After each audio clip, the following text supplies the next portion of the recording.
बिस्मिल्लाहिर्रहमानिर्रहीम। अस्सलाम वालेकुम वरहमतुल्लाहि वबरकातुहू। व्यूअर्स, कंपोजिशन ऑफ फोर्सेस के इस लेक्चर में हम ये प्रूव करने जा रहे हैं कि एक गिवन फोर्स की infinite number of pairs of possible components हम मालूम कर सकते हैं। यानी एक गिवन फोर्स है, उसकी दो कंपोनेंट्स मालूम की या कोई और दो कंपोनेंट्स भी मालूम कर सकते हैं। तो ये ज़रा देखते हैं कि वो फोर्स जो है उसको चेंज किए बगैर उसकी डिफरेंट कंपोनेंट्स हम फाइंड कर सकते हैं, और ये infinite number of pairs of possible components होंगी। Mechanics book to follow as you know, and it is useful for BA BSc Associate Degree Mathematics B Course 1, BS Mathematics, PPSC FPSC Lecturer Mathematics, PPSC CSS Mathematics।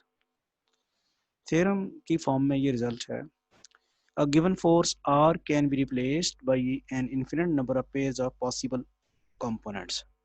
यानी अगर एक force R दी हुई है तो उसके एक pair of components मालूम करते हैं या कोई और पेयर ऑफ कंपोनेंट्स मालूम कर सकते हैं। ये कोई महदूद नहीं है बल्कि इन्फिनिट बेस है।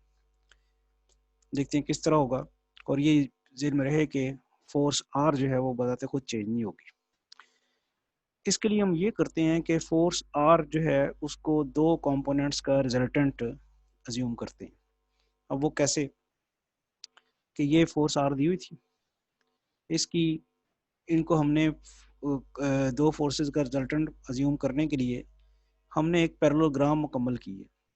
जैसे आपको याद है कि पैरेललोग्राम लॉ जो था उसमें पैरेललोग्राम का जो डायगोनल होता है वो रिजल्टेंट होता है उन फोर्सेस का जो फोर्सेस पैरेललोग्राम की एडजेसेंट साइड्स के अलॉन्ग लगी होती है। इस तरह से अगर जो फोर्स आर हमें एक दी हुई है, हमने एक पैरेललोग्राम मुकम्मल कर ली ये वाली, और इस पैरेललोग्राम के एडजेसेंट साइड्स के अलॉन्ग दो फोर्स पी और क्यू लगी हुई हैं, वो इस फोर्स आर की कंपोनेंट्स हैं। तो यानी हमने फोर्स आर जो थी उसकी दो कंपोनेंट्स ये आपके सामने हैं, पी और क्यू मालूम कर ली। इसी चीज़ को यहाँ पे डिस्कस किया गया था। In order to prove this theorem, we need to construct parallelogram of which the given force R is the diagonal and whose sides are along any two distinct lines which are coplanar with the force R and pass through its point of application। यानी ये theorem prove करने के लिए वो ये कह रहा है कि आप आर को डायगोनल बना के एक पैरेललोग्राम मुकम्मल कर लें, और पैरेललोग्राम इस तरह मुकम्मल करें कि जो दो फोर्सेस लगी हुई हैं वो उसी प्लेन में, दो फोर्स जो उसकी पैरेललोग्राम के एडजेसेंट साइड्स हैं वो उसी प्लेन में हों जिस प्लेन में आपका आर है। तो इस तरह से ये आप तीनों फोर्सेस को प्लेनर हो जाएंगी।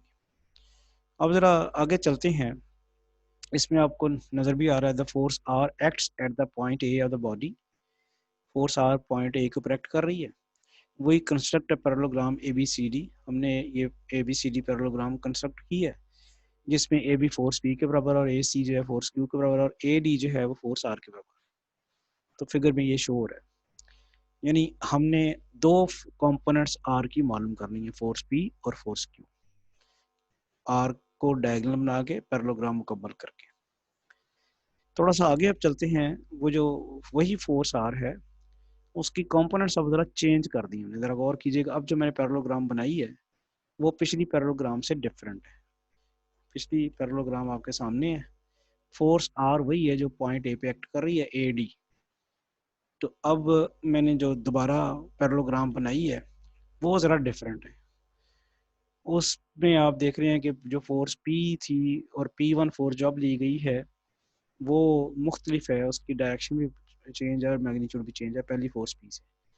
लेकिन यानी केस ये आर चेंज नहीं किया, तो किया क्या है, आर को फिर डायगोनल बनाया किया और ये मैंने इस तरह फोर्सेस की मुकम्मल की है।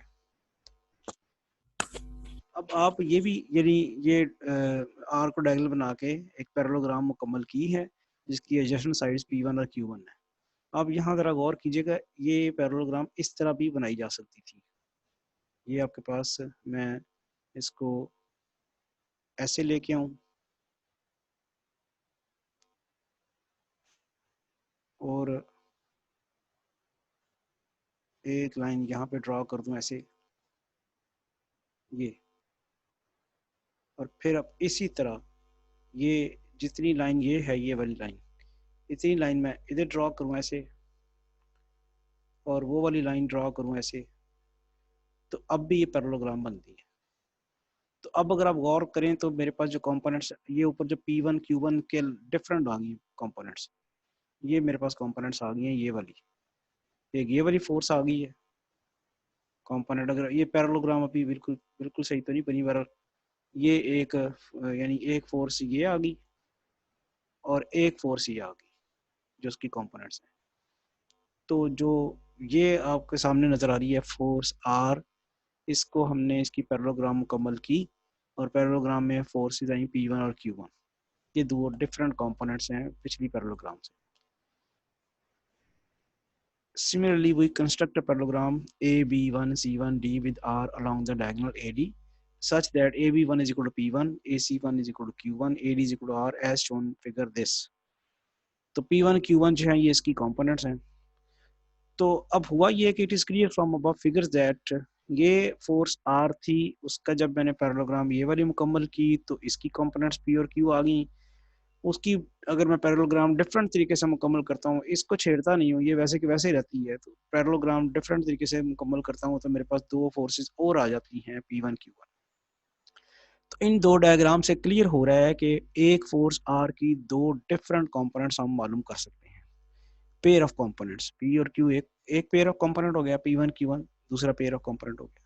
तो अभी जैसे मैंने आपको वो रेड लाइन से बनाने बताया था कि इसको किसी और तरीके से भी हम इसकी पैरेललोग्राम जो है वो मुकम्मल कर सकते हैं। तो जैसे ही आप इसकी पैरेललोग्राम मुकम्मल करते हैं डिफरेंट वे से, तो आपको नई एक नज़र आ जाती है, कंपोनेंट्स जो हैं उसकी आर की आ जाती है नज़र। तो इस तरह से हमें ये पता चला कि हम फोर्स आर की इन्फिनिट पेयर्स ऑफ कंपोनेंट्स मालूम कर सकते हैं। From this illustration, we conclude that a given force R can be replaced by an infinite number of pairs of possible